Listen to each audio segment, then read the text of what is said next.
Hi guys, back with you tonight. Took a little trip down south to get a tractor for Rockin' K 2.0.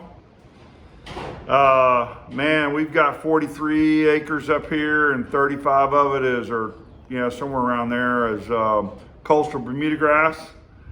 And last spring we got 165 bales off of it, but I had to lease it out, so I only got a fourth of that. So we're trying to get that for ourselves this year, so it'd be a great deal. I love farming and growing things and planting, and back in the day when I learned to do this, I think that's how I got into the golf business. I think that's why I loved it so much, because I was cultivating, regardless of what it was, grass, whatever. But my mom kind of got tired of Lawton, Oklahoma, of being in the country, being in the city, so she wanted to go in the country. So the people that built our pool in our backyard, he had 1,600 acres of cultivated land in Walters, Oklahoma, just south of Lawton. And I think I was 13, yeah. So we lived there a couple years, 13 to 15, and man, I got to plow. 1,600 acres cultivated land. I got to plow and watch them learn how to build a fence, all this kind of stuff. So anyway, I'm excited to get back to that. But that's what we were doing. We were on the road yesterday and had technical difficulties at my daughter's house. And so I put out a little short video of Roger. So this is part 2 of Free Spirit. And that can mean a lot of things to a lot of different people. So, but being a free spirit, whether have no money or you have so much money, it doesn't matter, and you become a free spirit, you kind of really just doing whatever you want to do. To me, that's what free spirit means. You just do whatever you want to do, for your purpose, for your gain or your loss, or whatever you want to call it. I think Roger wanted to get back to that, being a free spirit, and growing up and looking back on it now, that's where he enjoyed himself the most. There's a lot to be said about a free spirit. I won't go into that now. After we celebrate Roger's life as a family, I'll keep these YouTube videos going, and it's going to be a springboard of what the Lord wanted me to do a long time ago. And if you want to talk to me about stuff that I interject now and then about spiritual life, feel free to email me at It's His Ministry, all lowercase, It's His Ministry at gmail.com, and I'll be glad to converse with you, talk to you, and answer some questions for you. But anyway, we're here to celebrate Roger's life, and I said I'd do a video every night to his tribute, so that's what we're doing. So this is part 2 of being a free spirit, and that was the deal. Roger just wanted to go and come as he pleased, and that's the life he chose. He gave up a good paying job, which was really, you had a lot of freedom with it. My dad did, for sure, because you were self-employed basically. So you would go make as much money as you want, and then you take off and do what you did. My dad basically worked from March through September, and then he took off, November, December, January, and February. So he did, but he did it in a different way. See what I'm saying? So Roger chose the other route, and by doing so, you have to kind of scrape and scrap and do whatever you can to make things work. And there is a misconception out there that money's the root of all evil, and it's not. Money's neutral. The love of money is the root of all evil. That's the true quote from Scripture, and it is, and in my opinion, it's so true. I never liked money, but I know I have to have it to survive, and I have to have it to function in this society. And it's been that way since the beginning of time. It really has.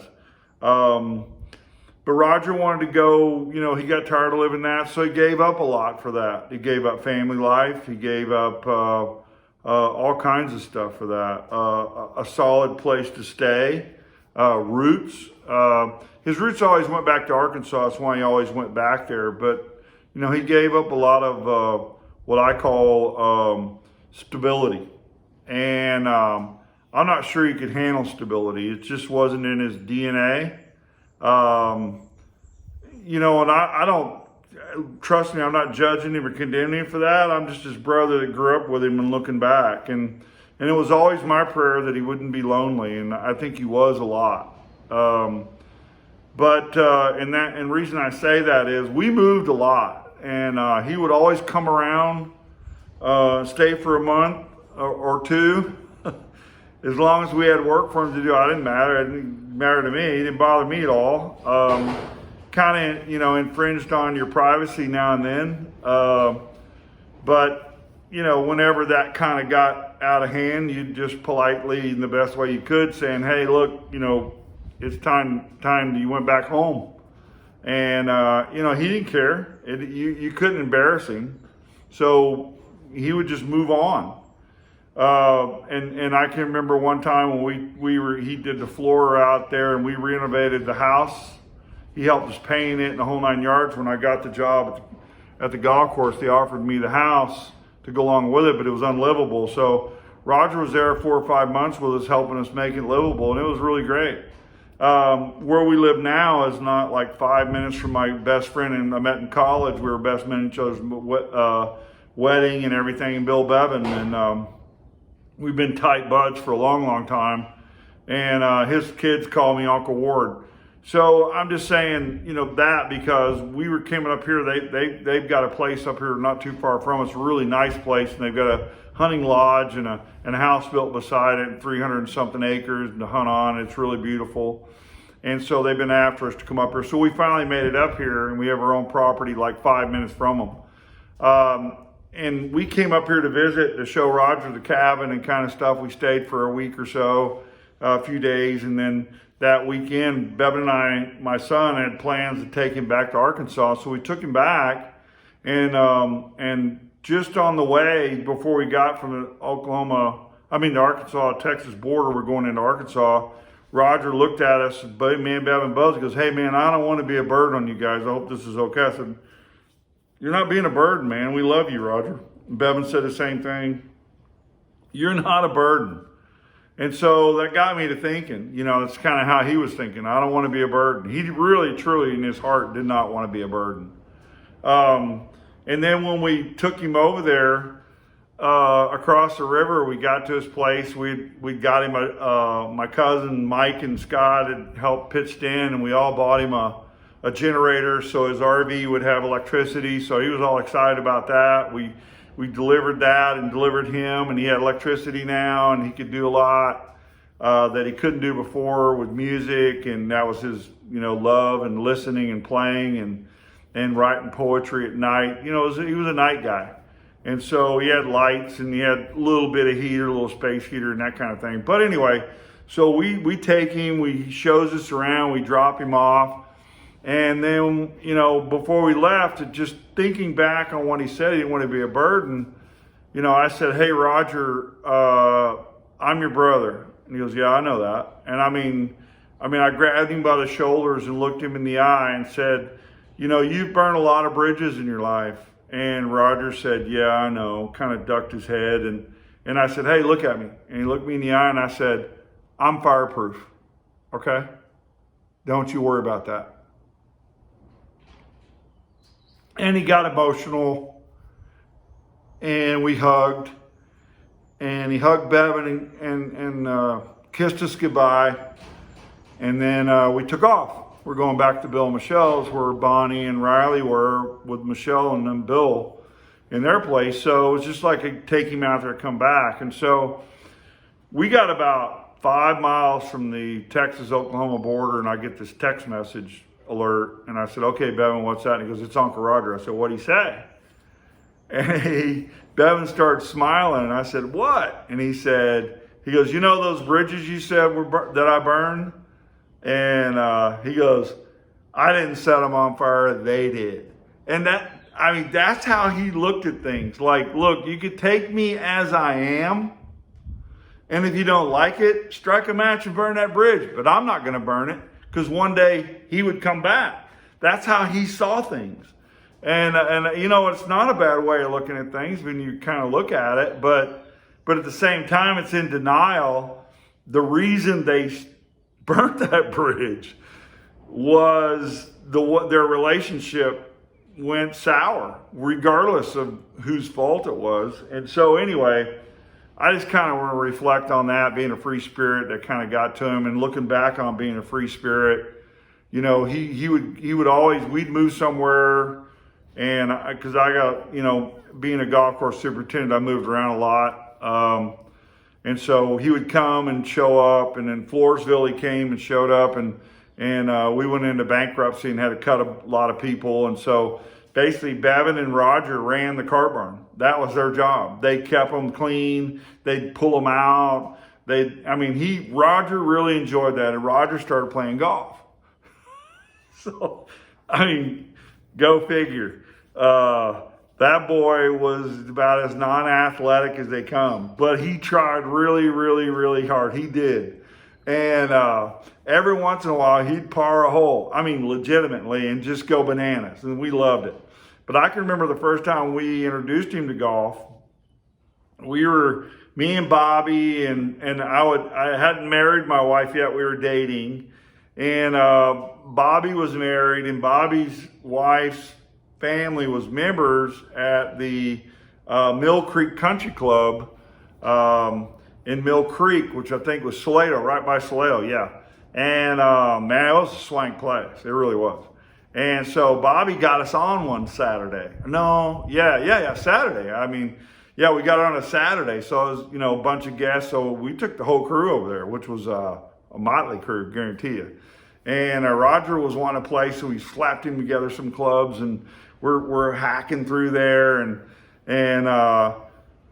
we come to this one hole that the Mill Creek ran through it, and it was big, wide. It was probably 75 yards just across the creek, and that's where the tee box was way up top. So for the guys hitting back, it was probably 175 yards just to clear it.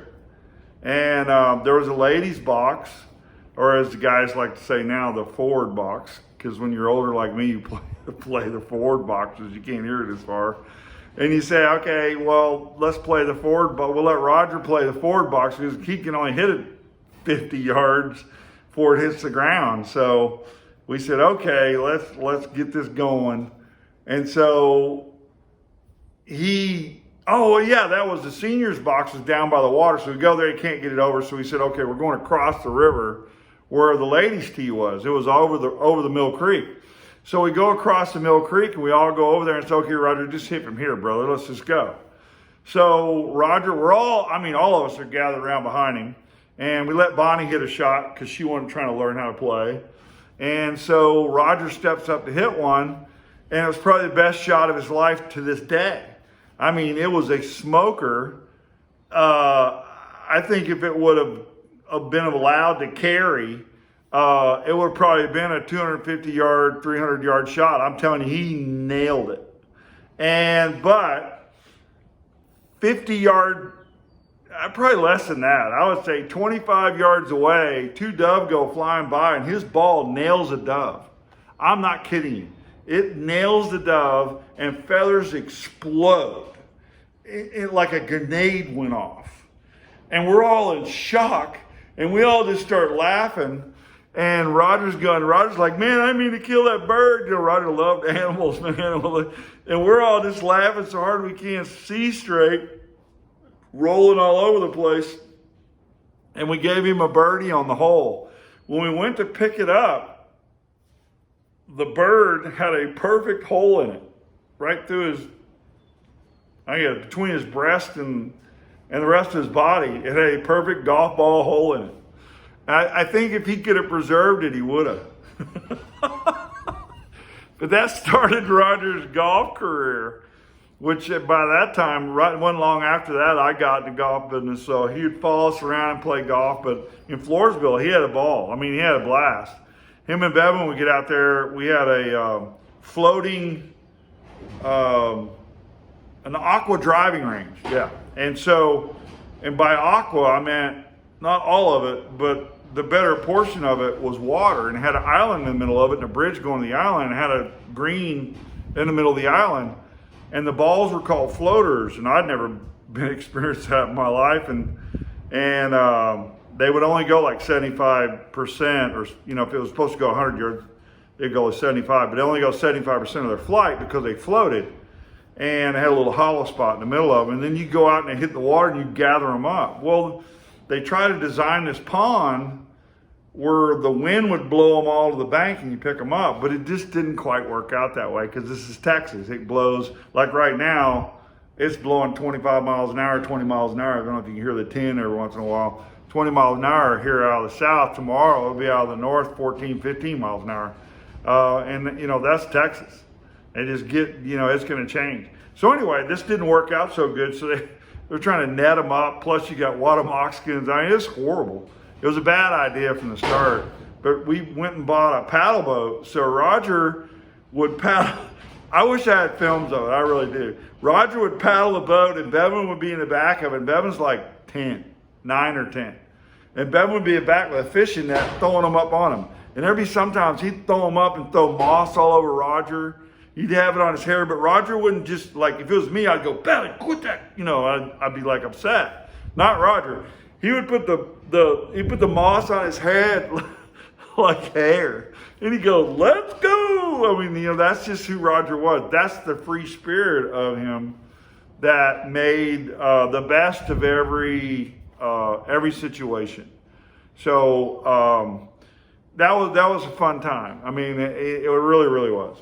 And then, like I'm saying, we go back to Roger trying to be, you know, not having a family. He gave all that up. He literally gave it all up to pursue his free spirit happiness, whatever that was. And only he knew that. I look back on it now, and all of y'all know that if he came to stay with you, it's because he was lonely.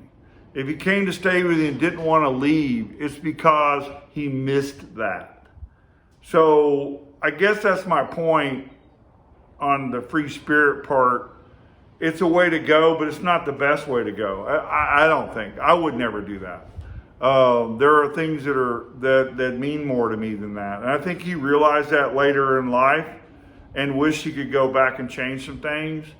I can remember at Uncle James, at Scott's house, we all had a family Christmas, and everybody was there in the Roger Kirk and James Kirk family. And Roger actually, Scott had this thing like, okay, we're gonna have this Christmas, everybody else Christmas, but what I want you to do, Scott's always doing these documentaries, so he's filming stuff. And so Scott goes, listen, he's filming. He goes, what I want y'all to do is get up and tell us what you've accomplished and what you've regretted. Kind of like that. It wasn't quite like that, but it's kind of like that. So it came Roger's turn. Roger got up and he said, you know, this is what I've accomplished. And he said, what I do regret, and see, my uncle was a Navy non-commissioned officer. Mike was an officer in the Air Force. Mike Kirk, his son. Scott was an officer in the Navy.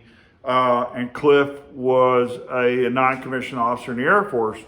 And so Mike was captain. I think Scott made it to lieutenant. I think later on might have made captain in the Navy Reserves. But Roger got up and told a story, and it was about what I was telling you. It was about being wanting to be a demolition frogman and go to the Naval Academy. And he said he tearfully said he really regretted that. He regretted going the rebellious route in the 60s, late 60s, and not going pursuing that, because it was true. That's what he truly wanted to do. And I'll never forget, though, when he did that, the true free spirit of Roger stopped after he got through, and he said, because if I would have done that, I would have been over all of y'all. And everybody laughed, and it was true, though. I mean, it was. But that, I think he really missed all that and had a lot of regrets. But as I was mentioning at the end of the video that got messed up last night, you know, he really wanted to go to RV parks, and I think if God would allowed him, or if his, you know, we all of our days are numbered. So if his days had been more, I think he would have gone on to other states.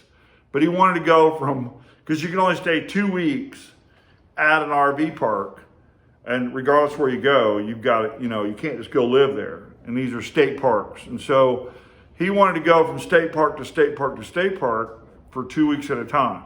That's truly what he wanted to do. I think he would have been so happy doing that. And be honest with you, with his imagination, he already did it. Understand? So the imagination can do lots of things. And to me, that's your spirit. So like when I pray, I don't pray here on earth. The Bible tells me, the scripture tells me, I can go into the throne room and boldly go into the throne room and humble myself before God. That's my spirit. My soul stays here. That's one of those, if you want to get into that, to go to It's His Ministry at gmail.com, and I'll delve more on that. But that's where Roger was, and that's kind of how he did things. You know, we started, like I say, right about that time in Floresville and up. We kind of started growing old together. I hit 50. He was already in his 50s. And things change when you get older. You have a different perspective on life. Hopefully you're wiser and that kind of thing. But, you know, those good times like that, that's kind of what I want to dwell on here and there from here on out till we can get together. And rest assured, guys, we will get through this very soon. I can't, no one can brag and, you know, don't boast about tomorrow because we don't know what brings it on, but today we need to stay in there. And like I said, we all need to be united. We need to be united, especially as Americans. This is a unique country, and it's outlasted every society there is. And the things that killed this societies and the great power, in the history of the world are upon us now and have been big time for the last 10 years or more. But really rearing their head. They've been in the back closets, now they've come out of the closet. And those, and I'll just say it, those immoral spirits have come out of the woodwork and are trying to destroy this society now. And we need to stand up for that and not let it happen. You know, we're a unique country. You know, this is a country, every other country, they would judge you for failing. They would say, you're a failure and just set you to the side. In this country, you're definitely encouraged to go out and fail. You know, this is the American motto. If at first you don't succeed, try again. Edison said this, over 1,100 times, as the world would say, he failed to come up with a way to light up a bulb, where a bulb would take electricity and you get light that we have today. And Edison said himself, I didn't fail 1,100 times, and I don't know how many times it was, but that's pretty close to the number. He goes, I found 1,100 ways it wouldn't work. And I think that is the beauty of America. It's the free enterprise. It's the freedom of religion. It's the freedom that you have as one nation under God. Because I'm telling you, James Madison said this. Madison. Yep, there we go. James Madison said this. And this is so true. If you're not willing to be governed by God, then you will be ruled by tyrants. And I'm telling you folks, we've been ruled by tyrants for 50 years. And they've been disguised as presidents. And the truth's coming out. I watched, Roger, be honest with you, back in the 60s, Roger preached this stuff. And I wished he could see it now. He knew. He knew the truth would come out and how you can't, the things that are going on right now. But until then, I love you guys very much. Had some issues with storage on my phone. I got to figure out how to do this on a laptop and YouTube it. And so we may even go live a couple of times if I can get all that down. But I love you guys. I'll see you guys tomorrow. Peace be with you.